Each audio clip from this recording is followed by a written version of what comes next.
Are monsters born, or are they created?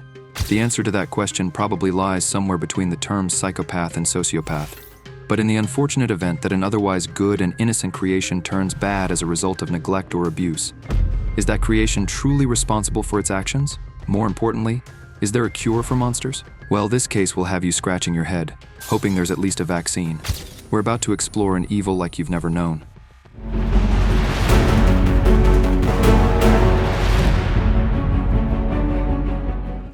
In the year 1980, the small town of Ambato, in South America's Ecuador, was trying to enjoy the popular Festival of Fruits and Flowers.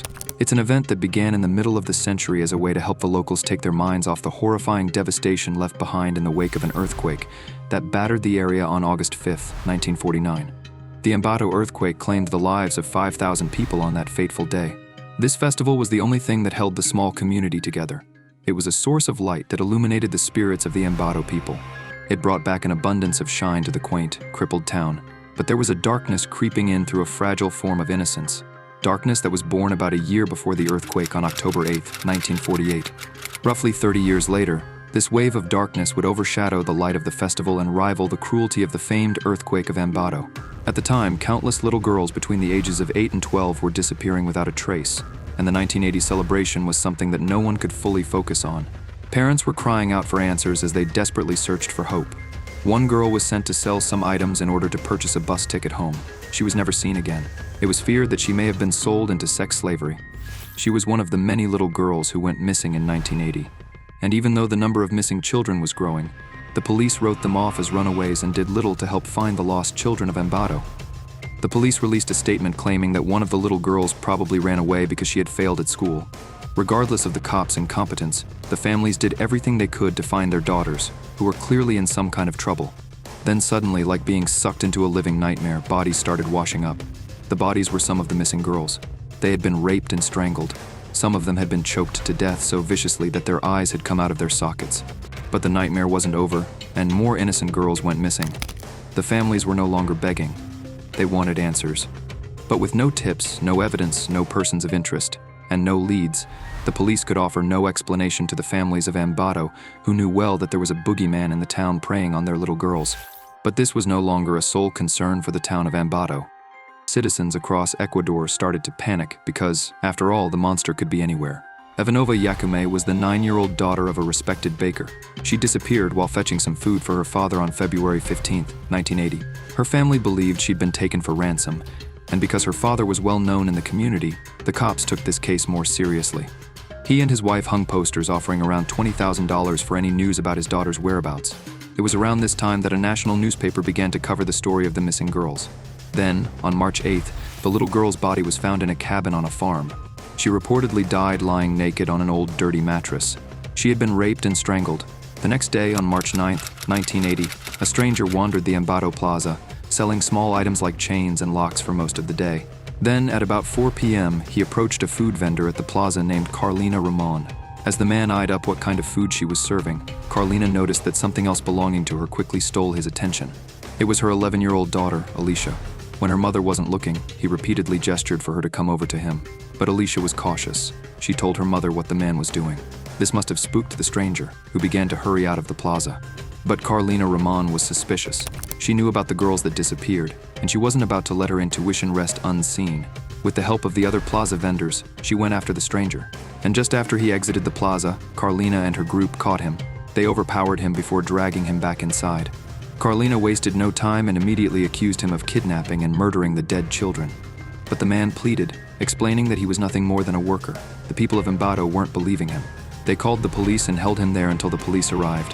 When the cops brought the suspicious man in for questioning, they were shocked to learn his true identity. He wasn't even a native of Ecuador. He was from Colombia, and he'd been missing since 1957, when he was just 8 years old. His mother assumed he'd been kidnapped. Pedro Alonso López was born into poverty on October 8, 1948, in Ipiales, Nariño, Colombia. When he was 5, he moved with his mother to El Espino. His mother was a prostitute with 13 children. Pedro was her 7th. Pedro's father, Medardo Reyes, was part of Colombia's right-wing party and was killed in La Violencia, a 10-year-long civil war in Colombia that lasted from 1948 to 1958. It was a battle between the Colombian Conservative Party and the Colombian Liberal Party.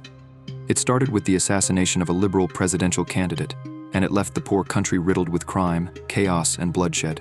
The war is estimated to have cost Colombia around 200,000 lives. It was a horrible time and place for anyone to be born into, but it was the hand Pedro López was dealt. It's believed that Pedro's dad, Medardo, cheated on his wife with Pedro's mom, Benilda López. Pedro never met his father. His mother, Benilda, was 3 months pregnant with him when his father was killed. Benilda claimed that Pedro was a polite young boy who had aspiring dreams to be a teacher and was even known to help his brothers and sisters with their education. But it's reported that Benilda was physically abusive, and her kids were exposed to sex at a very young age by way of her profession. Pedro and all of Benilda's children slept on a big bed behind a thin curtain while their mother sold herself to men to pay the bills. Pedro claimed to have witnessed the men beating his mother during sex. When Pedro was caught fondling his sister's breasts, he was only 8 years old. He said his mother burned his feet with a candle and exiled the boy from the family immediately. It's reported that she drove him to the edge of town and kicked him out of the car, but he found his way home. So she put him on a bus that took him 200 miles away. Benilda claimed she kept a happy home, and Pedro tried to rape one of his sisters. She claimed she never kicked him out. She said he simply vanished one day without a trace. She even went as far as going to a fortune teller who claimed Pedro had been kidnapped by a neighbor and taken away in a car. Either way, the result was the same. Either by his own hand or his mother's, young Pedro López was forced into homelessness on the streets of Colombia. It was there that Pedro joined a gang and liked to smoke bazuco, an impure form of cocaine. Eventually, he met a man who appeared to offer him hope and compassion. With the promise of warm food and a place to stay, it seemed like good fortune had shone upon the path of the 8-year-old, and he happily accepted the man's offer. But the stranger had different intentions for Pedro. He took the 8-year-old boy to an abandoned building, where he sodomized him repeatedly before dumping him off somewhere. This would obviously have a lasting effect on Pedro's psyche. He vowed to himself at this time to do the same thing to as many little girls as he could get his hands on. After that, the young man drifted from place to place, sleeping in alleyways and market stalls as he searched for food and shelter on the streets. Pedro was in Bogota when an elderly American couple offered him a place to stay. He accepted their offer, and later they enrolled him in a school for orphans. But then, at 12 years old, a teacher at the school sexually assaulted him, so Pedro stole money from the office and ran away. A few years later, at the age of 18 or 21, Pedro was caught and arrested for stealing a car. On day 2 of his imprisonment, he was gang raped by 4 older prisoners. This was his breaking point, the moment when Pedro truly snapped and the monster was fully born. Instead of reporting the assault to the prison authorities, Pedro took matters into his own hands. He crafted a makeshift knife, and one by one, over a 2-week period, he ended the lives of 3 of his 4 attackers. The investigation labeled the triple murder as self-defense, and reports state that López only had 2 years added to his sentence as a punishment for the crimes. No one messed with Pedro again after that. When Pedro was finally released from prison, he began stalking young girls, and by 1978, in the country of Peru, he had at least an estimated 100 victims. All little girls are dead at the hands of a monster. At the time, he primarily preyed on the children of local tribes, but eventually, Pedro slipped up and was captured by the Ayachucos of northern Peru. They had caught him trying to kidnap a 9-year-old girl, and they didn't take it lightly. Pedro was stripped and tortured for hours by the tribe, who then buried him up to his neck in sand. They had poured syrup on him and planned to let the fierce Peruvian ants slowly feast on the evil child murderer's flesh. But unfortunately, an American missionary happened to be passing in her jeep when she noticed what was happening. She begged the tribe not to kill Pedro and instead offered to turn him in to the police. After all, it was the right thing to do, and the natives agreed. They turned Pedro over to the American, leaving him tied up in the back of her jeep. Some reports state that the woman did turn Pedro over to the police, but not wanting to waste time investigating native tribal complaints, they simply deported Pedro back to Ecuador. But in Pedro's own words, this was not what happened. He said she never approached the police and instead let Pedro López go free at the border of Colombia, a foolish mistake that would lead to more victims across South America. When talking about the missionary who saved him, Pedro stated that the only reason he didn't kill her in the end was because she was too old for him to be attracted to her. And so the monster of the Andes continued his reign of terror. López's stalking was consistent while he traveled through Colombia and Ecuador.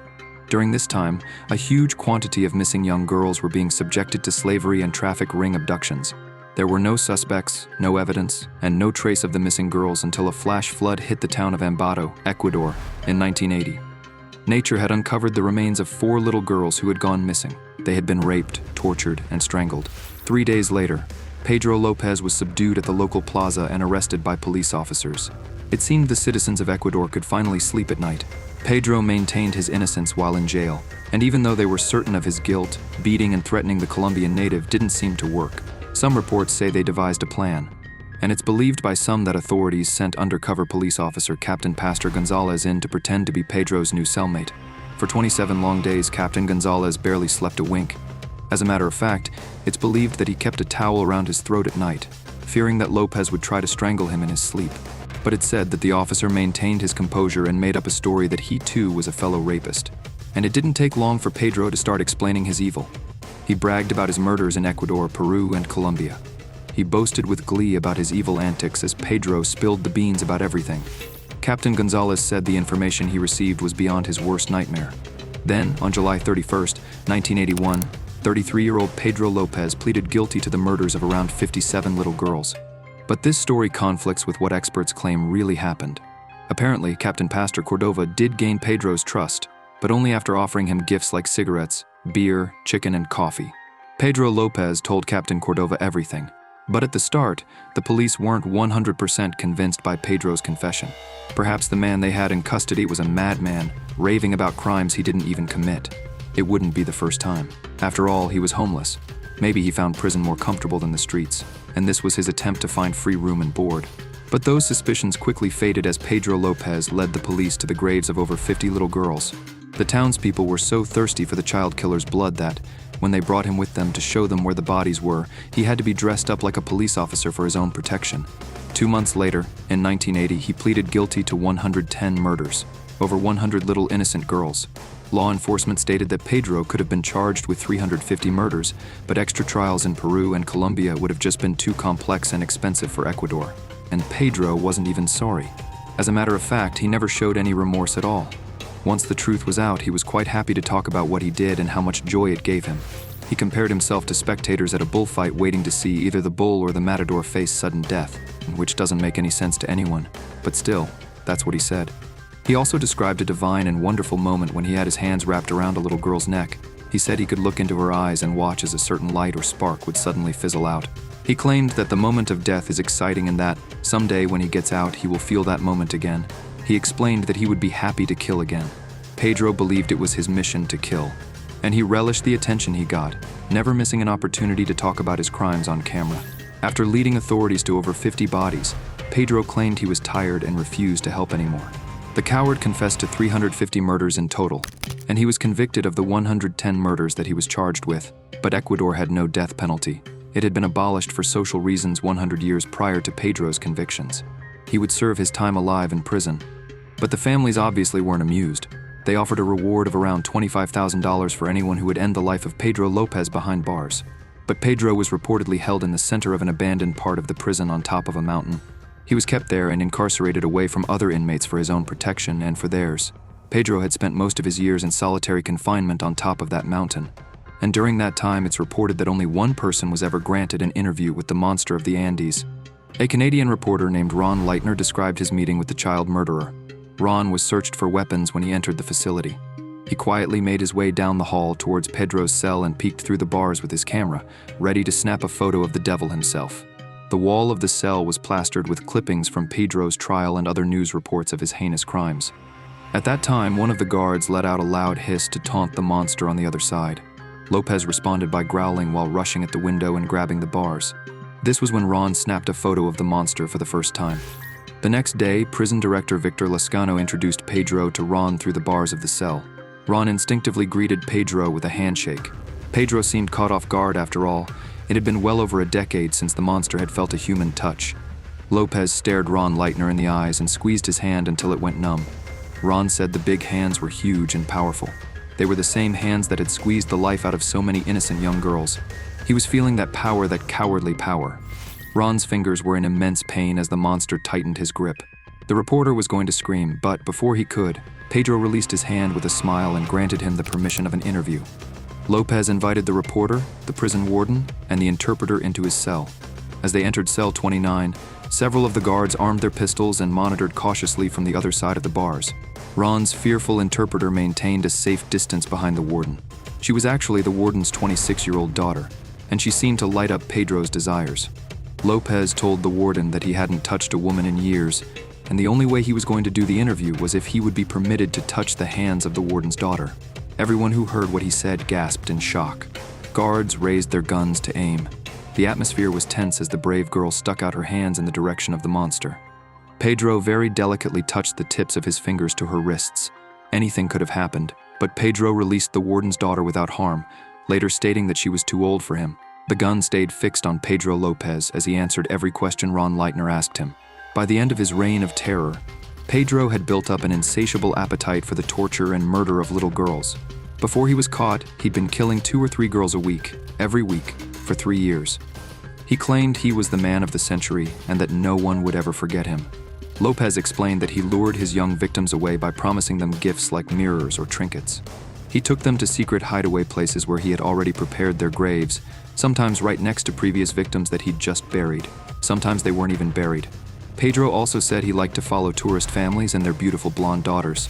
He spent many days stalking English and Scottish families, but he never laid his hands on them because their parents were too watchful and protective. He once told investigators that he preferred the girls in Ecuador because they were more gentle, trusting, and innocent than Colombian girls. Pedro would acquire his local victims by lurking around the markets of the towns, looking for girls with a certain look in their faces, a look of innocence and beauty, things he wanted to steal. His victims had to be what he called good girls, usually working with their mothers. He stalked them for a couple of days, waiting for the poor child to be left alone. Once protective eyes were off the little girl, Lopez would swoop in and give her a trinket as a gift. He'd then talk his victims into following him to the edge of town and promise to provide her with another gift that she could present to her mother. This was the sick monster's MO, for abducting children. He would keep them there with him and hold them like a loving parent until sunrise. Then, at the first sight of light in the sky, he would get excited and rape them. He'd forced himself on the child with his hands around her throat and then strangled her to death as the sun rose. He never killed at night. He claimed it was only good if he could see her eyes when she died. Pedro said the kill would have been wasted in the dark, so he never killed anyone at night. As a rule, he had to watch them die in the daylight. Pedro said he spent a lot of time making sure they were dead. He used a mirror to check and see if they were still breathing. Then he'd cut their throats or wrists to see if the blood was still pumping. If the victim was still alive, he'd finish them off. He said sometimes he'd have to kill them all over again, and he claimed they never screamed because they didn't expect anything to happen. The girls were too innocent to suspect his evil intentions. Lopez also acted out strange fantasies with the dead bodies of his victims, propping them up in graves and talking to them as if they were alive. He'd sometimes pose 3 or 4 little girls up in the same hole. He claimed his friends liked company. He said it was like having a tea party. But because his victims were dead and couldn't move, Pedro would eventually get bored and go find more little girls. When asked why he only chose young girls, he stated, "Why have old chicken when you can have young chicken?" Which again makes no sense. Let's not pretend this guy was smart. He preyed upon innocent, naive young girls between the ages of 9 and 12 when their parents neglected to keep an eye on them, even in the height of mass suspected trafficking abductions all around the area. He wasn't cunning or clever, he was evil. He was indeed a cold and brutal monster, but he wasn't a very bright one. Just a sadistic person stalked unwitting opportunities in search of sexual gratification. Yet at the same time, Pedro Alonso López was dangerous. In Ecuador, life in prison is not life in prison. This monster was only sentenced to 16 years inside due to Ecuadorian law. The public was outraged, but there was nothing anyone could do. Then, to add insult to injury, Pedro Alonso López walked free from Garcia Moreno prison on August 31st, 1994, after serving only 14 years in jail. He reportedly got an early release for good behavior. The rumor was that Pedro would be extradited to Colombia, where he would face a firing squad, but sadly, that never happened. He was sent back to Colombia, where they attempted to try him for a 20-year-old murder, but instead of being convicted, Pedro was declared insane in 1995 and institutionalized in a psychiatric facility. And here's the next kick in the face. 3 years later, in February of 1998, Pedro Alonso López, who admitted to killing 350 little girls, was declared sane and released pending a $50 bail and additional stipulations that he should continue his psychiatric treatment and report himself to police on a monthly basis. Neither of those stipulations were ever upheld. He later showed up at his elderly mother's house in El Espinal. She had pleaded with authorities to never release her son, but they had, and he was standing in her doorway. She thought Pedro was going to murder her. After all, he had stated on TV that he blamed her for every pain in his heart. Pedro instructed his trembling mother to get down on his knees so he could give her his blessing. Then he simply asked for his life inheritance, which was odd considering she was alive. Maybe he meant something left behind by his father. Either way, his mother was broke apart from a couple of dollars. She gave him those, and he took her only bed and chair out to sell them to some people on the street. And then Pedro Lopez vanished. We hope he suffered and died cold and alone in the night before the sunrise. And as for those who created this monster, all of the above applies to them too, including his mother, if what Pedro said is true. 350 little girls? This guy had a whole graveyard of little children. This was so preventable. Parents, keep an eye on your children, especially the young ones. It's your job to know where they are at all times, so check on them. Tell them about people like Pedro. Make them aware. Please take care of yourself and your loved ones. We will be back with another mysterious true crime documentary.